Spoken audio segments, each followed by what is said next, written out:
হুগলির গৌরবে 5 বছরের শিশুকে যৌন নিগ্রহ করে খুনের অভিযোগে গ্রেফতার করা হয়েছে প্রতিবেশীকে। নির্যাতিতা পরিবারের অভিযোগ, রবিবার সন্ধ্যে থেকেই নিখোঁজ হয়ে গিয়েছিল ওই শিশু কন্যা। এরপরে সকলে মিলে খুঁজতে খুঁজতে প্রতিবেশীর বাড়ি থেকে তাকে রক্তাক্ত অচৈতন্য অবস্থায় উদ্ধার করে। খবর দেওয়া হয় পুলিশে।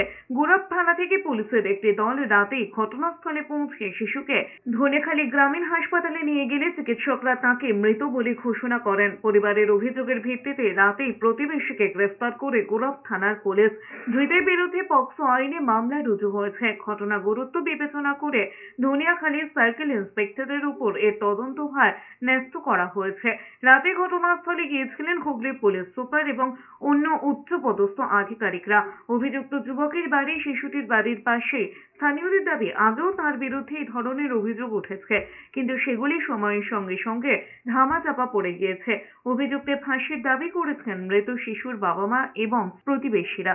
মেয়ের বাবাই ঢুকে গেছে, মেরে মশারি, তার উপরে একটা কম্বল, তার উপরে কাঠ চাপা দিয়ে আমার বাচ্চাটাকে রেখে দিয়েছে। মোটর সাইকেলে করে নিয়ে ধনেখালি আসলাম, যে পুলিশ গাড়ি করে এসে ধনেখালিতে দিয়ে গেল। ডাক্তারবাবু বললো স্পট ডেট। দোষ করেছে তার শাস্তি হোক, ওর শাস্তি যেন ফাঁসি হয়। হ্যাঁ,